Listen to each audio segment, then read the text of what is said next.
Livro de 2 Reis, capítulos 13 e 14.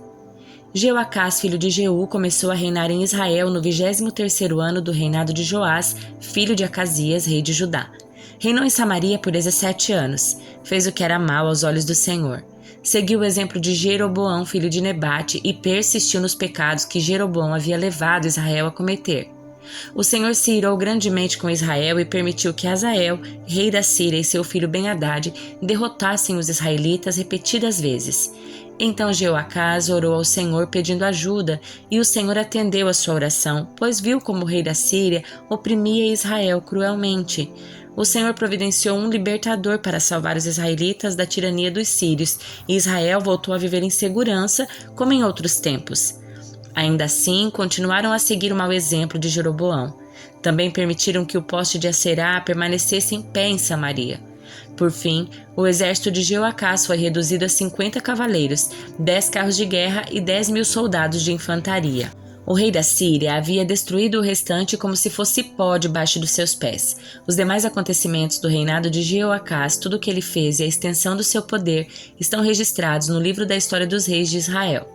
Quando Jeoacás morreu e se reuniu a seus antepassados, foi sepultado em Samaria. Seu filho Jeonás foi seu sucessor. Jeoás, filho de Jeoacás, começou a reinar em Israel no 37º ano do reinado de Joás, rei de Judá. Reinou em Samaria por 16 anos. Fez o que era mal aos olhos do Senhor. Não se afastou dos pecados que Jeroboão, filho de Nebate, havia levado Israel a cometer. Os demais acontecimentos do reinado de Jeoás e tudo o que ele fez, incluindo a extensão do seu poder e a guerra contra Amazias, estão registrados no livro da história dos reis de Israel. Quando Jeoás morreu e se reuniu a seus antepassados, foi sepultado em Samaria com os reis de Israel. Seu filho Jeroboão II foi seu sucessor. Quando Eliseu estava sofrendo da doença da qual morreria, Jeoás, rei de Israel, o visitou e chorou por ele, dizendo: meu pai, você era como os carros de guerra de Israel e seus cavaleiros. Eliseu lhe disse: pegue um arco e algumas flechas. E o rei fez o que ele pediu. Então Eliseu lhe disse: põe a mão sobre o arco. E pôs suas mãos sobre as mãos do rei. Em seguida ordenou: abra a janela que dá para o leste. E o rei abriu. Depois Eliseu disse: atire, e o rei atirou uma flecha. Essa é a flecha do Senhor, anunciou Eliseu. É uma flecha de vitória sobre a Síria, pois você conquistará completamente os sírios em Afeque. Depois Eliseu disse: agora pegue as outras flechas e atire-as contra o chão. O rei pegou as flechas e as atirou contra o chão 3 vezes. O homem de Deus se irou com ele. Você deveria ter atirado contra o chão 5 ou 6 vezes, exclamou. Assim teria ferido os sírios até que fossem completamente destruídos. Agora você será vitorioso apenas 3 vezes. Eliseu morreu e foi sepultado. Grupos de saqueadores moabitas costumavam invadir a terra na virada do ano. Certa vez, enquanto alguns israelitas sepultavam um homem, viram um desses bandos. Rapidamente jogaram o corpo no túmulo de Eliseu e fugiram. Assim que o corpo tocou os ossos de Eliseu, o homem voltou à vida e se pôs em pé. Hazael, rei da Síria, oprimiu Israel durante todo o reinado de Jeoacás. O Senhor, porém, foi bondoso e misericordioso com os israelitas e eles não foram totalmente destruídos. Teve compaixão deles por causa da aliança que havia feito com Abraão, Isaque e Jacó. Naquela ocasião, como até hoje, não quis destruí-los completamente nem expulsá-los da sua presença. Hazael, rei da Síria, morreu, seu filho Ben-Hadad foi seu sucessor. Então Jeoás, filho de Jeoacás, conquistou a cidade de Ben-Hadad, que ele havia tomado do seu pai Jeoacás. Jeoás derrotou Ben-Hadad em 3 ocasiões e recuperou as cidades israelitas. Amazias, filho de Joás, começou a reinar em Judá no 2º ano do reinado de Jeoás, filho de Jeoacás, rei de Israel.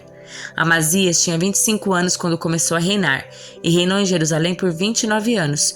Sua mãe se chamava Jeoada e era de Jerusalém. Amazias fez o que era certo aos olhos do Senhor, mas não como seu antepassado Davi. Seguiu o exemplo do seu pai Joás. Amazias não destruiu os santuários idólatras e o povo continuou a oferecer sacrifícios e a queimar incenso nesses lugares. Quando Amazias se firmou no poder, executou os oficiais que haviam assassinado seu pai. Contudo, não matou os filhos dos assassinos em obediência ao mandamento do Senhor, registrado por Moisés no livro da lei. Os pais não serão executados por causa do pecado dos filhos, nem os filhos por causa do pecado dos pais. Aqueles que merecem morrer deverão ser executados por causa dos seus próprios crimes. Amazias também matou 10.000 edomitas no Vale de Sal. Conquistou a cidade de Selá e mudou seu nome para Jocteel, como se chama até hoje. Certo dia, ele enviou mensageiros a Jeoás, filho de Jeoacás, filho de Jeú, rei de Israel, com este desafio: venha enfrentar-me numa batalha. Mas Jeoás, rei de Israel, respondeu a Amazias, rei de Judá, com a seguinte história: nos montes do Líbano, o espinheiro enviou esta mensagem ao poderoso cedro: dê sua filha em casamento ao meu filho. No entanto, um animal selvagem do Líbano veio, pisoteou o espinheiro e o esmagou. De fato, você derrotou Edom e está orgulhoso disso. Mas contente-se com sua vitória e fique em casa. Por que trazer desgraça sobre você e o povo de Judá? Amazias, porém, se recusou a ouvir. Então Jeoás, rei de Israel, mobilizou seu exército contra Amazias, rei de Judá. Os dois exércitos se enfrentaram em Bet-Semes, em Judá. O exército de Judá foi derrotado pelo exército de Israel e os soldados fugiram para casa. Jeoás, rei de Israel, capturou Amazias, filho de Joás, filho de Acasias, rei de Judá, em Bet-Semes. Em seguida, marchou para Jerusalém, onde destruiu 180 metros do muro da cidade, desde a porta de Efraim até a porta da esquina. Levou embora todo o ouro, toda a prata e todos os utensílios do templo do Senhor. Também levou os tesouros do palácio real e fez reféns, depois voltou para Samaria. Os demais acontecimentos do reinado de Jeoás e tudo o que ele fez, incluindo a extensão do seu poder e sua guerra contra Amazias, rei de Judá, estão registrados no livro da história dos reis de Israel. Quando Jeoás morreu e se reuniu a seus antepassados, foi sepultado em Samaria com os reis de Israel. Seu filho Jeroboão II foi seu sucessor. Amazias, filho de Joás, rei de Judá, viveu ainda mais 15 anos depois da morte de Jeoás, filho de Jeoacás, rei de Israel. Os demais acontecimentos do reinado de Amazias estão registrados no livro da história dos reis de Judá. Houve uma conspiração contra Amazias em Jerusalém e ele fugiu para Laques. Seus inimigos, porém, mandaram assassinos atrás dele e o mataram ali. Seu corpo foi trazido de volta para Jerusalém num cavalo e ele foi sepultado com seus antepassados na cidade de Davi. Todo o povo de Judá proclamou o rei, seu filho Uzias, de 16 anos, como sucessor do seu pai Amazias. Depois que seu pai morreu e se reuniu a seus antepassados, Uzias reconstruiu a cidade de Elate e a recuperou para Judá. Jeroboão II, filho de Jeoás, começou a reinar em Israel no 15º ano do reinado de Amazias, filho de Joás, rei de Judá. Reinou em Samaria por 41 anos. Fez o que era mal aos olhos do Senhor. Não se afastou dos pecados de Jeroboão, filho de Nebate, que ele havia levado o povo de Israel a cometer. Jeroboão II recuperou os territórios de Israel em Lebo-Ramate e o Mar Morto, conforme o Senhor, o Deus de Israel, havia anunciado por meio de Jonas, filho de Amitai, profeta de Gat-Éfer. O Senhor viu como era grande o sofrimento em Israel, tanto para escravos como para livres, e não havia ninguém em Israel que pudesse socorrê-los. E porque o Senhor não tinha dito que apagaria completamente o nome de Israel, usou Jeroboão II, filho de Jeoás, para socorrê-los. Os demais acontecimentos do reinado de Jeroboão II, tudo o que ele fez, a extensão do seu poder e as guerras que travou, e também como ele recuperou para Israel as cidades de Damasco e de Ramate, que haviam pertencido a Judá, estão registrados no livro da história dos reis de Israel. Quando Jeroboão II morreu e se reuniu a seus antepassados, foi sepultado em Samaria com os reis de Israel. Seu filho Zacarias foi seu sucessor. Salmo de número 83. Ó Deus, não fiques em silêncio. Não feches os ouvidos e não permaneças calado, ó Deus. Não ouves o tumulto dos seus adversários? Não vês que os teus inimigos te desafiam? Tramam com astúcia contra o teu povo, conspiram contra os teus protegidos, dizem: venham, exterminemos a nação de Israel para que ninguém se lembre da sua existência. Sim, em unanimidade decidiram, fizeram um tratado e aliaram-se contra ti. Os edomitas, os ismaelitas, os moabitas, os agarenos, os gebalitas, os amonitas, amalequitas, o povo da Filistia e de Tiro. A eles também se uniram os assírios e se aliaram aos descendentes de Ló. Trata-os como trataste os midianitas, como trataste Sísera e Jabim no rio Quizon. Foram destruídos em En-Edor, tornaram-se adubo para a terra. Que seus nobres morram como Oreb e Zeeb e todos os seus príncipes, como Zeba e Zalmuna, pois disseram: vamos nos apossar das pastagens de Deus.